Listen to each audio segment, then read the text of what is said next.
ஜன்னல் சமூகத்தின் சாளரம். மாதம் இருமுறை வெளிவரும் குடும்ப இதழ். எங்கள் குடும்பத்தில் ஒரு மூத்த உறவை நாங்கள் இழந்துட்டு இங்கே நிற்கிறோம். இதை மரபுக்காகவோ இல்லை மீடியாக்காகவோ சொல்கிறது கிடையாது. உண்மையாகவே நாங்கள் தென்னிந்திய நடிகர் சங்கம் அப்படின்ற ஒரு விஷயம் ஒரு குடும்பம்னு நினச்சா எங்களுடைய ஒரு மூத்த உறவு இன்றைக்கி எங்கள் கூட இல்லை. இன்றைக்கி தென்னிந்திய நடிகர் சங்கத்தில் ஒரு பெரிய மாற்றம் நடந்திருக்குன்னா அதுக்கு முதல் குரல் எந்த ஒரு எதிர்பார்ப்பும் இல்லாமல் அண்ணன் குமரிமுத்து அண்ணன் கொடுத்த குரல் தான் எங்களை இவ்வளோ தூரம் கொண்டு வந்திருக்கு.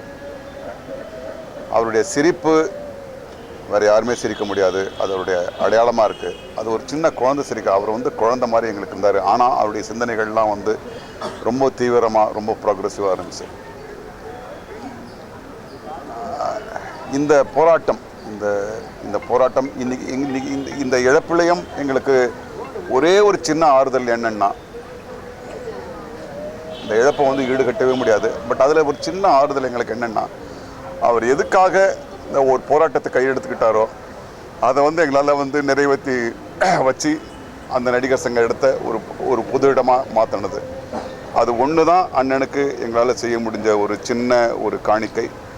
மற்றபடி ஒரு நல்ல நடிகர் என்பதை விட நாங்கள் அவரை ஒரு நல்ல ஒரு தீர்க்கமான போராளியாக நல்ல மனிதராகத்தான் நாங்கள் பார்க்கின்றோம். அவருடைய குணங்களை ஏதாவது ஒன்று எடுத்துக்கிட்டு நாங்கள் எங்களுடைய வழியில் எங்களுடைய வாழ்க்கையில் நாங்கள் பின்பற்றணும்னு தான் என்னுடைய ஆசை. மற்றபடி ஒரு நிறைவு செய்ய முடியாத ஒரு வெற்றிடத்தை தான் அவர் விட்டுட்டு போயிருக்கார். நாங்கள் தென்னிந்திய நடிகர் சங்கத்தில் கடந்த நிர்வாகத்தினுடைய செயல்பாட்டுக்கு எதிராக குரல் கொடுக்குற ஒரு பொதுக்குழுவுக்கு போயிருந்தோம். ஆனால் அப்போது குமரிமுத்து அண்ணனை கோர்ட்டு மூலம் அவருடைய உறுப்பினர் கார்டுகள் நீக்கப்பட்டு அவர் பொதுக்குழுவில் தன்னுடைய கோரிக்கையை வைக்கிறதுக்காக வந்திருந்தார். அவர் மேடையில் ஏறி நின்று அவர் பேசுகிறதுக்கு கூட அந்த நிர்வாகம் நேரம் கொடுக்காம அவர் மேடையிலிருந்து முழுமையாக வெளியேற்றப்பட்டார். அந்த பொதுக்குழுவில் 2000 பேர் அமர்ந்திருக்கும் போது வெளியேற்றப்பட்டார். அன்றைக்கி நாங்கள் எல்லோரும் சேர்ந்து அவ்வளோ பெரிய கலைஞராக அது எதுக்காக குரல் கொடுக்குறவங்களை வெளியேற்றுறீங்க அப்படின்னு நாங்கள் சத்தம் போட்டோம். அப்போ சிவகுமார் அண்ணன் எழுந்திரிச்சு கூட பேசினார். அவர் நம்பிராஜன் அப்படிங்கிற மிகப்பெரிய நாடக கலைஞருடைய தம்பி, அவருக்கெல்லாம் நம்ம திருப்பியும் பரிசீலனை செஞ்சு நம்ம உறுப்பினர் ஆயிக்கணும் அப்படின்னு சொன்னாங்க. அவர் வெளியே வந்த குமரிமுத்து அண்ணன் அந்த தேர்தல் காலகட்டத்தில் எங்களோட சேர்ந்து தேர்தல் நின்று பணியாற்றுற காலகட்டத்திலேயே அவருக்கு ஒரு இருதய பிரச்சனை ஹாஸ்பிட்டலில் இருந்தார். அப்போ நாங்கள் எல்லாரும் சேர்ந்து அவரை பார்க்க போயிருக்கும்போது அவர் சிரிச்சுக்கிட்டே சொன்னார், தம்பிகளா நீங்களாம் ஜெயிப்பீங்கப்பா, நீங்கள் வருவீங்கப்பா அப்படின்னு பெரிய நம்பிக்கையோடு எங்களுக்கு குரல் கொடுத்தாரு. தேர்தல் முடிஞ்சது, நாங்கள் அவர் சொன்னபடியே வெற்றி பெற்றோம். அப்போது அவருக்கு நாங்கள் ஒரு பொறுப்புகளை கொடுக்கலாம் அப்படின்னு இருக்கும்போது அவர் அப்போ தான் ஹாஸ்பிட்டல்லேருந்து வந்ததுனால, அண்ணே நீங்கள் இப்போ வேண்டாண்ணே, கொஞ்சம் உடல்நிலை சரியான உடனே கண்டிப்பாக நம்ம ஒரு பொறுப்பெடுத்துக்கணும்னு சொல்லியிருந்தோம். அப்படி போன மாதத்தில் தான் அவருக்கு நியமன செயற்குழு உறுப்பினரை பொறுப்பை ஒப்படைச்சு நாங்கள் அவர்கிட்ட என்ன சொன்னோம்னா, அண்ணே எந்த பொதுக்குழுவிலிருந்து நீங்கள் வெளியேற்றப்பட்டீங்களோ அதே பொதுக்குழுவில் உங்களை மேடையில் வைத்து அழகு பார்ப்பது எங்களுடைய ஒரு மிகப்பெரிய கடமைன்னு, அதை நாங்கள் செய்வோம்னே அப்படின்னு சொன்னால் கட்டி பிடிச்சிட்டு உண்மையாக கண்ணீர் விட்ட அவர் ரொம்ப ரொம்ப மகிழ்ச்சியாக அன்றைக்கி எங்களெல்லாம் பேசினார். என்ன பொதுக்குழு நாங்கள் மார்ச் 20 இன்றைக்கி திட்டமிட்டிருக்கோம். அன்றைக்கி குமரிமுத்து அண்ணன் இருக்க மாட்டார். அது நினைக்கும்போது உண்மையிலுமே எனக்கு, ஏன்னா அந்த வார்த்தைகளை நாங்கள் அவர்கிட்ட பதியம் பண்ணி அந்த சம்பவம் அவ்வளோ ஒரு உருக்கமான சம்பவமாக அது நடந்து அந்த மேடையில் அவர்கிட்ட கொடுத்த வாக்குறுதியை நாங்கள் நிறைவேற்றுறதுக்கு இருக்கோம். ஆனால் அண்ணன் இல்லை. ஆனாலும் குமரிமுத்து அண்ணன் சின்ன பசங்க பெரியவங்க அப்படின்னெல்லாம் பார்க்காம எல்லாருக்கிட்டையுமே ரொம்ப அன்பாக பழகுவார். அந்த ரொம்ப ரொம்ப தங்கமாக பேசுவார். அவருடைய திரைப்பயணத்தில் கூட பார்த்தீங்கன்னா, இது நம்மளெல்லாம் அவர் பார்த்தீங்கன்னா ஒரு கேரக்டர் பண்ணியிருப்பார். பாக்யராஜ் சாருடைய அப்பா கேரக்டர்லாம் பண்ணியிருப்பார். அது மனோரமா ஆட்சியும் அவங்களும் 2 பேரும் சேர்ந்து தான் பண்ணியிருப்பாங்க. அதெல்லாம் அவருடைய நடிப்புகளில் ஒரு மிகப்பெரிய சிகரமான ஒரு விஷயம். குமரிமுத்து அண்ணனோட நாங்கள் வெறும் கலைஞனாக இருந்து வெளியிருந்து பழகியிருந்தோம்னா கூட இவ்வளோ இருக்குமா அப்படின்னு எங்களுக்கு தெரியல. ஆனால் க்ளோஸாக இந்த ஒரு 6-8 மாத காலம் அவரோட பழகினதில் மிகப்பெரிய இழப்பாக நாங்கள் அதை உணர்கிறோம். நாசர் சார் சொன்ன மாதிரி அவர் என்ன ஆசைப்பட்டாரோ, இந்த நடிகர் சங்கத்துக்கு முதல் குரல் கொடுத்தவர் அவர். அந்த குரலை நாங்கள் பின்னெடுத்து தான் இந்த நிலைக்கு வந்திருக்கோம். அவருடைய அந்த ஆசையை நிறைவேற்றுறது அவருடைய ஆத்மாவுக்கு நாங்கள் செய்கிற கடமையாக இருக்கும்.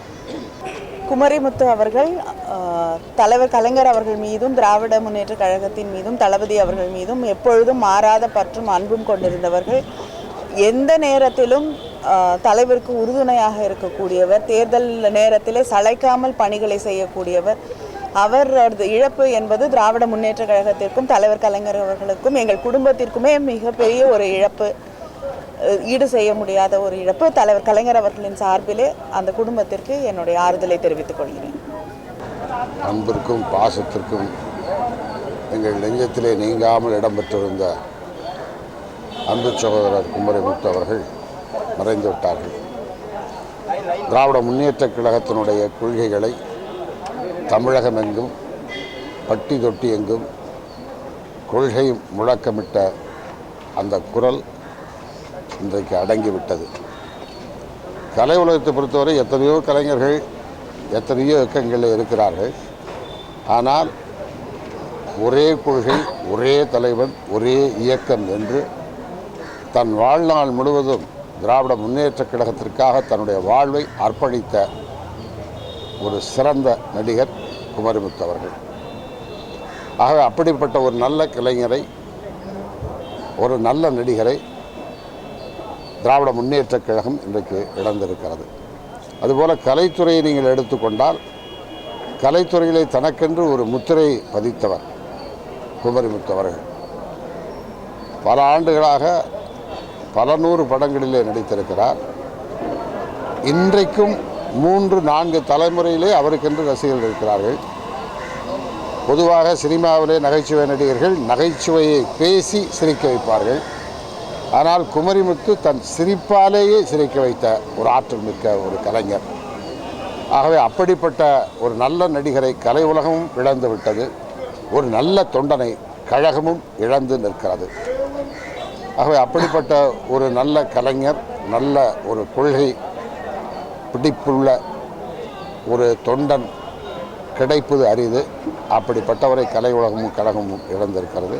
அது மட்டுமல்லாமல் அவருடைய பிள்ளைகள், அவருக்கு மகள்கள், அந்த மகள்களெல்லாம் இன்றைக்கு தன்னுடைய பிள்ளைகளோடு அந்த பேர குழந்தைகளெல்லாம் தன்னுடைய தாத்தா மறுபடியும் எழுந்து பேசுவாரா என்று அந்த குடும்பமே கண்ணீரிலே மூழ்கியிருக்கிறது. ஆகவே அந்த குடும்பத்திற்கு கலை இலக்கிய பகுத்தறிவு பேரவையிலே அவரும் துறை தலைவராக எங்களோடு சேர்ந்து சிறந்த முறையிலே 2 நாட்களுக்கு முன்னால் வரை அவர் பணியாற்றிய ஒரு ஆற்றல் மிக்க ஒரு செயல் வீரர். அதற்காகவே திராவிட முன்னேற்ற கழகத்தின் சார்பாகவும் கலை உலகத்தின் சார்பாகவும் நாங்கள் வகிக்கின்ற கலை இலக்கிய பகுத்தறிவு பேரவையின் சார்பாகவும் அவருடைய குடும்பத்திற்கு எங்களுடைய ஆழ்ந்த இரங்கலை தெரிவித்துக் கொள்கிறோம். திரைப்பட நகைச்சுவை நடிகர், திராவிட முன்னேற்ற கழகத்தினுடைய தலை சிறந்த பேச்சாளர்கள் ஒருவருமான பெரியவர் மறைந்த குமரிமுத்து அவர்களுக்கு அஞ்சலி செலுத்துவதற்காக வந்திருக்கிறோம். திராவிட முன்னேற்ற கழகத்தினுடைய மேடைகளில் தலைவர் கலைஞருக்காகவும் தளபதிக்காகவும் இந்த இயக்கத்திற்காகவும் பாடுபட்டு மக்களுக்காக பல கருத்துக்களை பல மேடைகளில் எடுத்து பேசியிருக்கிறவர். குறிப்பாக அவர் நூற்றுக்கணக்கான திரைப்படங்களில் நடித்து மக்களை சிரிக்க வைத்தவர். தன் சிரிப்பின் மூலமாகவே அடையாளம் காணப்பட்டவர். இன்னும் சொல்லப்போனால் திரைப்படத்துறையில் தனக்கென ஒரு முத்திரை பதித்தவர். திரைப்படத்துறை நடிகர் சங்கத்தில் தவறுகள் நடைபெற்ற போது துணிச்சலாக கேட்டு நடிகர் சங்கத்தை மீண்டும் புதுப்பிப்பதில் முக்கிய பங்கு வகித்தவர். இப்படி நல்ல செயல்களை செய்தவர், நல்ல மனிதராக வாழ்ந்தவர். திராவிட முன்னேற்ற கழகத்தில் இறுதி வரையிலே தன்னுடைய மூச்சு உள்ள வரையிலே பாடுபட்டவர். அவருடைய மறைவிற்கு தலைவர் கலைஞரும் தளபதி ஆழ்ந்த இரங்கலை தெரிவித்திருக்கிறார்கள்.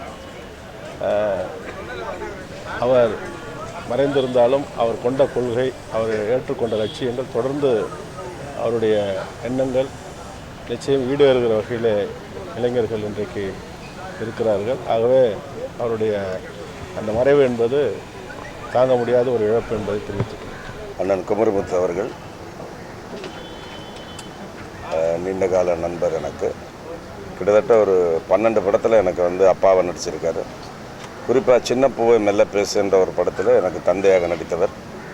என் வாழ்க்கையில் முதல் முறையாக அயல் நாடு பயணம் செல்லும் பொழுது ஃப்ளைட்டில் பக்கத்தில் என்னை பத்திரமா அழைச்சும் போனது அவர் தான் சொல்லலாம். மலேசியாவுக்கு ஃபஸ்ட்டு 1987 ஆண்டு முதல் கலை நிகழ்ச்சி அந்த அப்ராடில் மலேசியாவில் என் கூட தான் வந்தார். பழைய ஏர்போர்ட்டில் வந்து நானும் வரும் ஏர் இந்தியா ஃப்ளைட்டில் போனோம். என் வாழ்க்கையில் மறக்கவே முடியாது. நிறைய கலை நிகழ்ச்சிகளுக்கெல்லாம் அவரும் கூட்டிகிட்டு போயிருக்காரு, நானும் கூட்டிகிட்டு போயிருக்கேன். வசனம் பேசாமல் சிரிப்பை வைத்து உலகத்தில் இருக்கும் அத்தனை தமிழ் உள்ளங்களை கவர்ந்தவர் குமரிமுத்து அவர்கள். நல்ல மனிதர், நல்ல ஆன்மீகவாதி. சினிமாவில் வந்து பார்த்திங்கன்னா ஒரு சில நகைச்சுவை நடிகர் ஜோசியன் சொல்லுவாங்க. அதே மாதிரி இவர் மாதிரி வந்து ஜோசியன் சொல்ல முடியாது.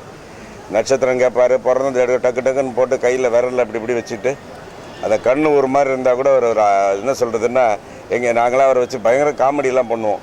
அதை வச்சு கூட ரொம்ப சீரியஸாக எடுத்துக்காமல் எல்லாம் கட்டி கட்டி பிடிச்சிப்பார், சிரிச்சிட்டு இருப்பார்.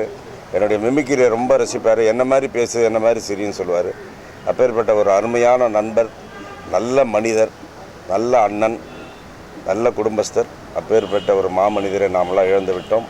கண்டிப்பாக அவருடைய குடும்பத்திற்கும் எங்களை போன்ற கலைஞர்களுக்கும் கடவுள் ஒரு நல்ல ஒரு ஆத்மா சாந்தி இடத்துக்கு வழி செய்வார் என்று கேட்டுக்கொண்டு அவருடைய ஆத்மா சாந்தியடைய எல்லாம் வல்ல இறைவனை கேட்டுக்கிறேன். ஜன்னல் சமூகத்தின் சாளரம். மாதம் இருமுறை வெளிவரும் குடும்ப இதழ்.